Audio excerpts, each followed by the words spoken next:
A'udzubillahi minasyaitonirrajim. Bismillahirrahmanirrahim. Allahumma srohli sodri wa yassirli amri wahlul uqdatam min lisani yafqahu qawli. Assalamualaikum warahmatullahi wabarakatuh.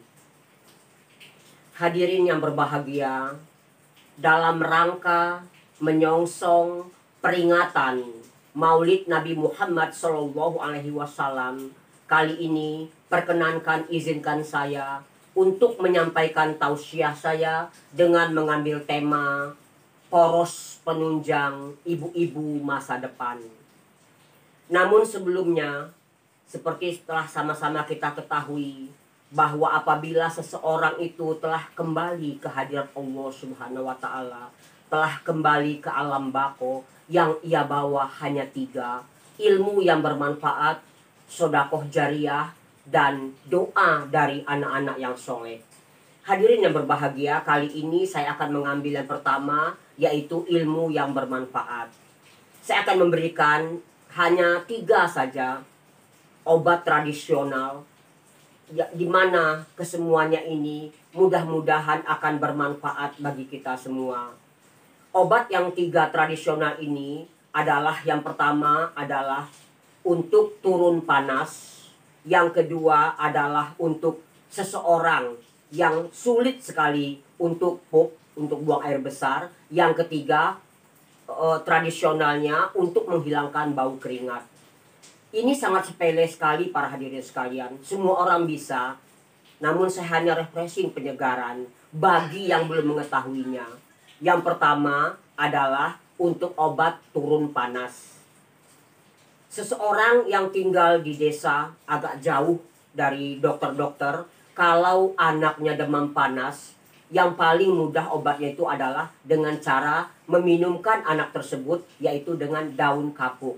Daun kapuk itu diperas dengan air masak sekental-kentalnya, seperti buihnya sangat banyak sekali. Minumkanlah pagi, siang, sore. Panas yang demikian tinggi, kemudian bibirnya sampai pecah-pecah merah itu, insya Allah dia ini air seninya itu keluar kuning.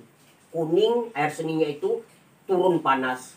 Ini pernah dialami oleh seseorang yang hampir dibawa ke dokter. Setelah diminumkan daun kapuk itu, tidak jadi dia dibawa ke dokter karena langsung turun panasnya itu. Tradisional yang pertama. Yang kedua, bila seseorang itu susah untuk pup, jadi kita tradisionalnya itu adalah dengan pepaya atau kates. Kates atau pepaya itu jangan yang sudah bonyok jatuh di bawah. Kita petik langsung dari pohonnya sudah masak itu, kemudian dikerok, dimasukkan ke dalam rantang, diberi santan patinya itu dari 1 butir kelapa. Jadi 1 butir kelapa diambil pati santannya itu, masukkan ke dalam kates itu, dimakankanlah kepada anak-anak kita atau kita sendiri yang susah sekali pup. Kalau orang Padang mengatakan nanti meloyo perut itu, kemudian kita lancar BAB-nya. Yang terakhir ini yang paling penting sekali, yaitu obat untuk menghilangkan bau keringat. Bagi yang kaya raya, enak bisa membeli obat-obatan parfum yang demikian mahalnya, tapi bagi yang tidak punya, tradisionalnya adalah, yaitu obatnya itu bahannya adalah daun sirih, pinang yang siap ekspor, dan adas manis. Adas manis itu bentuknya seperti padi, seperti jinten. Kalau jinten untuk sayur, kalau padi itu ya untuk yang kita masak itu. Kalau adas manis ini, kalau orang Padang suka membuat untuk sari kayo, kata orang Padang itu, dan juga bisa untuk membuat kue cucur. Jadi bentuknya seperti padi, dia harum. Ukurannya 20 lembar daun sirih diiris halus-halus, pinang 5 butir saja yang siap ekspor, jangan pinang yang baru diambil yang getah-getah, yang sudah kering, yang sudah merah belah-belah itu, dan 1 sendok makan adas manis. Caranya merebusnya itu di dalam periuk belanga. Jadi dengan kayu atau dengan anglo yang pakai areng, jangan pakai kompor gas karena biogas itu tidak bagus untuk obat-obatan. Periuknya jangan periuk aluminium karena ada zat hijau itu yang mengandung racun kalau untuk obat. Jadi harus belanga yang terbuat dari tanah. Nah, jadi air itu 2 rantang sudah mendidih, masukkan sirih yang sudah diiris-iris, kemudian masukkan pinang 5 butir, masukkanlah adas manis 1 sendok. Biarkan sampai dia tinggal setengah. Jadi kalau 2 rantang dia sampai menjadi 1 rantang, kemudian ditiriskan, disimpan di dalam botol. Botolnya harus botol yang beling, jangan botol plastik. Minumlah pagi dan sore. Kalau di dalam bulan suci Ramadan, minumnya itu sesudah berbuka puasa dan sesudah sahur. Sekian saja 3 obat tradisional yang saya berikan. Tolong sampaikan kepada yang belum mendengarkannya, dan semoga ini bermanfaat dan dapat ini teman saya nanti di alam barzah. Ilmu yang bermanfaat yang saya bawa selain daripada amal jariah. Hadirin yang berbahagia, di sini poros penunjang ibu-ibu masa depan dalam rangka menyongsong peringatan Maulid ini. Firman Allah Subhanahu wa taala dalam surat An-Nahl ayat 58-59 yang artinya, pastilah ada seseorang, padahal adalah seseorang diberi mereka itu anak, kabar dengan kedatangan seorang anak perempuan. Manakala seseorang itu mendapat kabar, diberi kabar dia kelahiran seorang anak perempuan, alangkah berubahnya wajahnya itu. Ketika dia mendengar kelahiran dari seorang anak perempuan, wajahnya berubah menjadi hitam legam, menjadi merah padam. Dia sangat marah. Kemudian dia bersembunyi dari orang-orang banyak itu. Mengapa dia bersembunyi? Disebabkan karena kabar buruk yang didengarnya, yang disampaikan kepadanya. Kemudian dia berpikir, apakah bayi perempuan ini akan saya pelihara dengan menanggung kehinaan, menanggung malu, ataukah bayi perempuan ini akan saya kubur hidup-hidup, akan saya benamkan di dalam tanah hidup-hidup. Ingatlah, alangkah kejinya, alangkah kejamnya keputusan yang diambil itu. An-Nahl 58-59. Sabda Rasulullah SAW, barang siapa memiliki seorang anak perempuan, lalu ia didik anak perempuan itu, ia ajar anak perempuan itu dengan penuh rasa cinta dan kasih sayang, ia didik dengan baik, maka anak perempuan ini kelak akan melindunginya, akan menghindarkannya dari api neraka. Itu sabda Rasulullah SAW. Ini terjadinya pada zaman jahiliyah, para hadirin sekalian. Firman Allah Subhanahu wa taala, sabda Rasulullah berdasarkan Al-Qur'an dan hadis. Tradisi orang Arab pada zaman dahulu kala, apabila seorang perempuan melahirkan anak perempuan, seorang ibu ini, dia pusing, dia marah merah padam. Mau saya bunuh anak ini, masukkan ke dalam tanah hidup-hidup, atau akan saya pelihara dengan kehinaan. Semua seisi rumah itu, semuanya itu marah merah padam, termasuk suami dan seisi rumah. Tetapi kalau yang lahir itu laki-laki, semua serumah itu bersorak-sorai. Kalau seorang ibu memiliki anak laki-laki yang banyak berkeliaran di rumah itu, lari sana sini, itu adalah kebanggaan bagi seorang ibu pada zaman jahiliyah. Tradisi Arab ini pada zaman itu, wanita ini tidak ada artinya. Ia akan dibunuh lahir itu, hidup-hidup. Nah, ada harganya kita wanita ini, para hadirin sekalian, adalah sejak adanya Rasulullah Shallallahu Alaihi Wasallam. Dibuktikan oleh Rasulullah Shallallahu Alaihi Wasallam ketika anaknya yang pertama Qasim usia 2 tahun meninggal, kemudian 4 anaknya ini wanita semua. Tidak ada wajah Rasulullah ini yang masam, kesal, tidak. Lahir Zainab, lahir Ruqayyah, lahir Ummu Kulsum, lahir Fatimah Az-Zahra. Rasulullah tetap tersenyum. Dia merawat, mendidik anak-anaknya itu dengan penuh rasa cinta dan kasih sayang. Ia besarkan anaknya itu dengan penuh cinta dan kasih sayang. Tradisi Arab, kalau anak wanita itu dinikahkannya di usia 10 tahun ke bawah, sesudah umur 5 tahun. Jadi umur 6, 7, 8, 9, 10, wanita-wanita Arab itu sudah dinikahkan. Yang mencarikan jodoh itu adalah kedua orang tuanya. Demikian halnya dengan putri Rasulullah, yaitu Ruqayyah dan Ummu Kulsum. Ketika Ruqayyah berusia 7 tahun, Ummu Kulsum berusia 6 tahun, maka Abu Lahab, paman Rasulullah, Abu Lahab bin Abdul Muthalib datang melamar kedua orang putri Rasulullah ini yang bernama Ruqayyah dan Ummu Kulsum untuk Utbah dan Utaibah. Jadi anak Abu Lahab ini namanya Utbah dan Utaibah. Tetapi kedua putri Rasulullah ini sama dengan wanita-wanita Arab umumnya. Mereka ini setelah menikah di umur 6, 7, 8, 9, 10 ini, mereka tidak langsung dibawa oleh suaminya, tetapi 4 tahun lamanya mereka masih hidup dengan kedua orang tuanya. Kedua orang tuanya itu mendidik anak gadisnya itu untuk menjadi ibu rumah tangga yang baik. Bagaimana caranya mengurus rumah tangga, bagaimana caranya mengurus suami, bagaimana caranya merawat dirinya. Nah, itu yang diajarkan oleh para ibu-ibu di zaman jahiliyah. Jadi umur 6, 7 sudah dinikahkan. Hadirin yang berbahagia, tetapi Allah tidak meridhoi keluarga yang suci dari Nabi Muhammad SAW ini untuk berbesanan, untuk ada berbauran darah dengan orang kafir. Karena Abu Lahab ini tidak muslim. Maka mereka ini, Abu Lahab ini orang kafir. Dan ini kafir kan sampai ada tabat syada Abi Lahab itu. Itu tabat syada itu. Jadi Abu Lahab ini Allah tidak ridho. Abu Lahab besanan sama Rasulullah, ponakannya sendiri Rasulullah itu. Maka Abu Lahab karena sesuatu dan lain hal, dia memutuskan, menceraikan. Nggak jadi dia menikahkan kedua anaknya Utbah dan Utaibah ini. Tidak jadi dinikahkan dengan Ruqayyah dan Ummu Kulsum. Sepihak dia menceraikannya itu. Betapa terkejutnya hati Siti Khadijah dan kedua anaknya mendengar pembatalan pernikahan ini.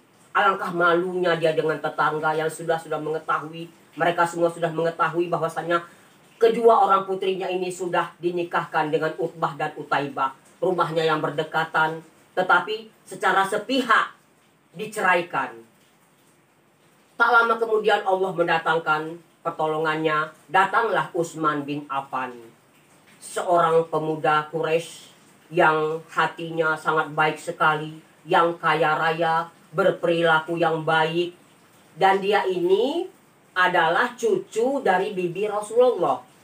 Rasulullah punya bibi, namanya itu Ummu Hakim Baidah. Jadi Ummu Hakim Baidah binti Abdul Muthalib. Jadi bibi Rasulullah. Dia punya cucu namanya Utsman bin Affan. Harta Utsman bin Affan yang kaya raya ini tidak membuat dirinya sombong. Dia menikahi, dia melamar, kemudian lamarannya ini diterima oleh Rasulullah untuk Ruqayyah. Hadirin yang berbahagia, ketika intimidasi, penyiksaan, siksaan yang dilakukan oleh kaum kafir Quraisy ini sudah sampai kepada puncak kulminasinya, tidak tertahankan lagi oleh mereka, maka Ruqayyah dan Utsman bin Affan memutuskan bersama kaum muslimin yang lainnya itu untuk hijrah ke Habasyah. Di Habasyah ini penduduk semuanya beragama Kristen, tetapi rajanya, Raja Najasyi ini terkenal orang yang adil dan bijaksana. Rasulullah mengetahui hal itu dan menyuruh kepada kaum muslimin dan sahabat-sahabatnya untuk berhijrah ke Habasyah.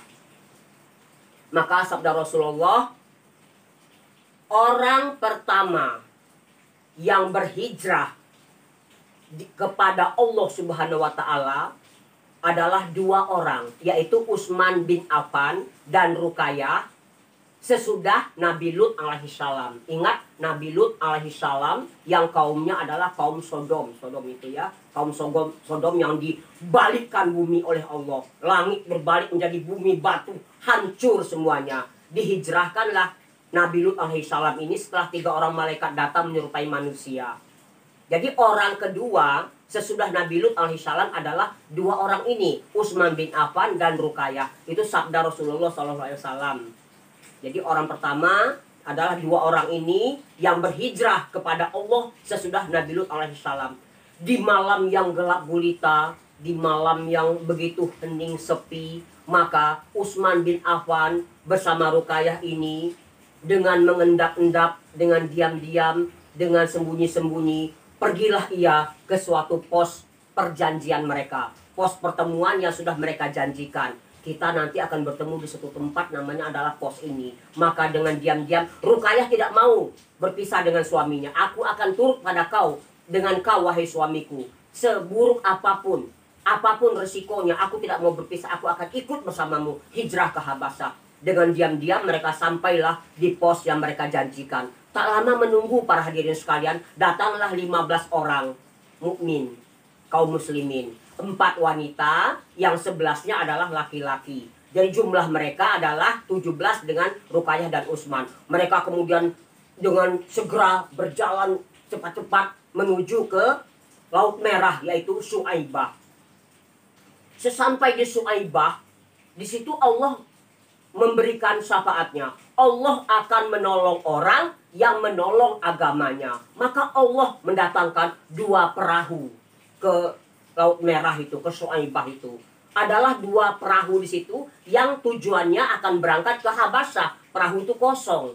Maka mereka ini yang jumlah 17 orang ini naik ke 2 perahu itu, membayar berapa sewanya, mereka pun bertolak menuju Habasyah. Rupanya perjalanan mereka ini tercium oleh kaum kafir Quraisy. Mereka semua mengejar mereka. Sesampai di Shu'aibah, di Laut Merah, kaum kafir Quraisy ini kecewa.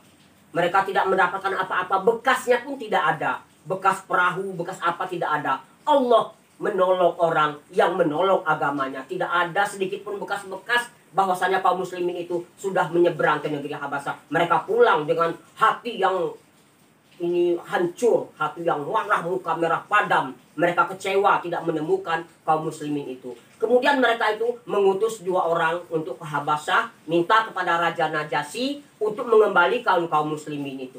Karena sesudah Ruqayyah rombongan ini, berangkat lagi rombongan-rombongan yang lain, sehingga jumlahnya 100 orang di Habasyah itu. 2 orang utusan menemui Raja Najasyi, meminta agar kaum muslimin yang hijrah ke negerinya itu suruh kembali ke Mekah. Tetapi Raja Najasyi dengan tegas mengatakan, tidak, kalau mereka minta perlindungan kepadaku, aku akan melindungi mereka. Namun apa yang terjadi para hadirin sekalian? Keberangkatan Ruqayyah tadi bersama Utsman bin Affan itu terjadi adalah pada tahun ke-5 kenabian, bulan Rajab. 4 bulan kemudian, setelah mereka berada di Habasyah itu, rupanya kaum kafir Quraisy ini berpikir, kita adakan lagi tipu daya seperti yang kita lakukan dulu. Mereka mengadakan lagi tipu daya. Mereka menyebar desas-desus bahwasannya kaum kafir Quraisy semuanya sudah berbaik hati kepada Rasulullah. Dan banyak kaum kafir Quraisy ini yang sudah masuk Islam. Hadirin yang berbahagia, mendengar itu mereka semua bergembira di Habasyah. Dan mereka banyak yang kembali ke Mekah. Tapi apa yang mereka dapatkan di Mekah begitu mereka kembali? Cercaan, cacian, hinaan, siksaan yang lebih pedih lagi dari sebelumnya. Jauh panggang dari api. Harapan mereka, angan-angan menggantang asap, angan-angan mengukir langit. Seperti pungguk merindukan bulan. Itu yang mereka rasakan. Sesampai di situ mereka disiksa, dianiaya oleh keluarga dan saudara-saudaranya sendiri. Ketika mereka sudah tidak tahan lagi dengan siksaan yang demikian pedihnya, mereka banyak yang kembali lagi ke Habasyah. Dan banyak juga di antara mereka yang menjadi korban dari saudaranya sendiri. Tetapi beberapa bulan berikutnya terjadi lagi penipuan seperti itu. Mereka lupa dengan peristiwa yang lama. Mereka kembali lagi. Akhirnya 2 kali mereka tertipu, 2 kali mereka dianiaya. Hadirin yang berbahagia, Ruqayyah di Habasyah melahirkan seorang anak yang namanya Abdullah. Dengan kelahiran Abdullah ini, maka Utsman bin Affan mendapat julukan, dia bergelar Abu Abdullah, berarti ayah daripada Abdullah. Seperti halnya Ummu Aiman, namanya adalah Barokah, lahir Aiman dipanggil Ummu Aiman. Namun para hadirin sekalian, malang tak dapat ditolak, mujur tak dapat diraih. Abdullah ini ketika masih kecil, dia meninggal dunia dengan peristiwa yang sangat tragis, yaitu seekor ayam jantan menyocok matanya itu, mematuk matanya, mata Abdullah, dia masih bayi, masih kecil. Seekor ayam jantan mematuk matanya sehingga muka Abdullah itu bengkak, merah, dia jatuh sakit, demam tinggi, akhirnya berpulang ke rahmatullah. Jadi Abdullah ketika kecil, cucu Rasulullah ini meninggal dunianya karena matanya dicocok, dipatuk oleh seekor ayam jantan. Betapa pedihnya hati daripada itu terjadi, hati kedua orang tuanya itu terjadi pada tahun keempat Hijriah. Betapa pedihnya hatinya itu. Hadirin yang berbahagia, Ruqayyah mungkin karena terlalu memikirkan buah hatinya, belahan jiwanya, putra semata wayangnya, akhirnya Ruqayyah ini jatuh sakit. Ia sakit campak. Ketika kaum muslimin sedang bersiap-siap untuk mencegat kafilah dagang Quraisy di Badar, Ruqayyah jatuh sakit. Rumah Ruqayyah ini berdampingan dengan rumah Rasulullah di Madinah. Dihubungkan hanya dengan pintu kecil. Maka Rasulullah meminta kepada Utsman bin Affan untuk tinggal di Madinah, menjaga istrinya karena istrinya sedang sakit parah. Hari ke hari penyakit campak Ruqayyah ini semakin parah.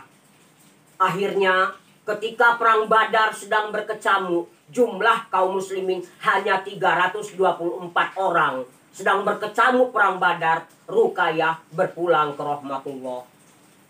Utsman bin Affan beserta seluruh tetangga-tetangga menguburkan Ruqayyah. Ketika sedang berada di pemakaman itu, terdengarlah takbir dari jauh. Allahu Akbar, Allahu Akbar.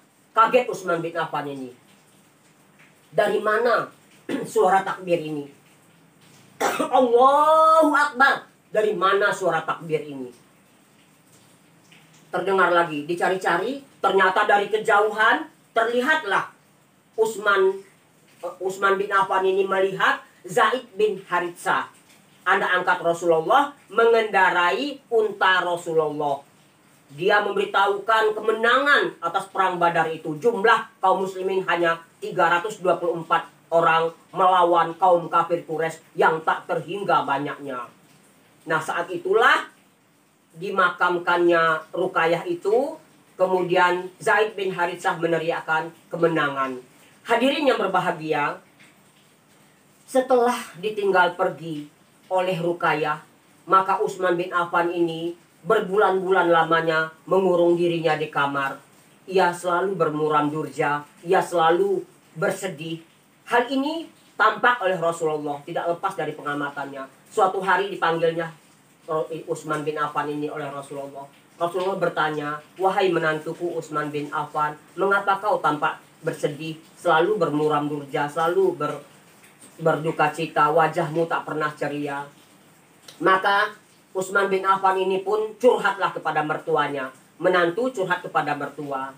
Dia menceritakan betapa kepedihan hati dia ditinggal oleh Ruqayyah yang selalu siap mendampinginya dalam keadaan kondisi seburuk apapun juga.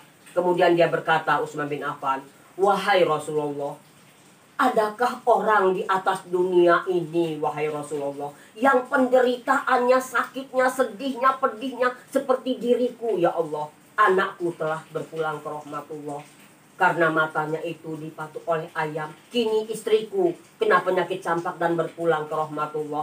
Kini tidak ada lagi hubungan antara kau dengan aku. Tidak ada lagi hubungan perkawinan.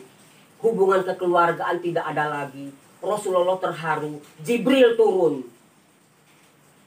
turun membawa wahyu dari Allah Subhanahu wa taala, memerintahkan kepada Rasulullah untuk menikahkan Utsman bin Affan dengan Ummu Kulsum. Pada bulan Rabiul Awal tahun 3 Hijriah menikahlah Utsman bin Affan untuk kedua kalinya dengan putri Rasulullah, adik kandung Ruqayyah. Tahun 9 Hijriah Ummu Kulsum berpulang ke rahmatullah, tetapi mereka tidak dikaruniai anak. Jadi Utsman bin Affan ini 2 kali menikah dengan putri Rasulullah. Yang pertama dengan Ruqayyah, punya anak Abdullah meninggal, Ruqayyah meninggal, menikah lagi dengan Ummu Kulsum. Itu pada Rabiul Awal tahun 3 Hijriah, tahun 9 Hijriah meninggal, tetapi tidak dikaruniai anak. Hadirin yang berbahagia, sahabat Rasulullah ada 4 yang disebut dengan Al-Khulafaur Rasyidin. Yang pertama adalah Abu Bakar Siddiq, yang kedua Umar bin Khattab, yang ketiga Utsman bin Affan, yang keempat adalah Ali bin Abu Thalib. Kalau Utsman bin Affan ini, dia adalah cucu dari bibi Rasulullah, 2 kali menjadi menantu. Kalau Ali bin Abi Thalib ini keponakan ya sahabat. Kalau Abu Bakar Siddiq itu menjadi mertua Rasulullah, karena istri Rasulullah yang masih gadis yang dinikahinya umur 9 tahun adalah Siti ini Aisyah, itu putri Abu Bakar. Umar bin Khattab pun ketika anaknya yang gadis itu menikah, kemudian suaminya gugur pada perang Uhud, juga dinikahi oleh Rasulullah. Jadi 4 sahabat Rasulullah ini ada hubungan darahnya. Sekian, wabillahi taufiq wal hidayah. Wassalamualaikum warahmatullahi wabarakatuh.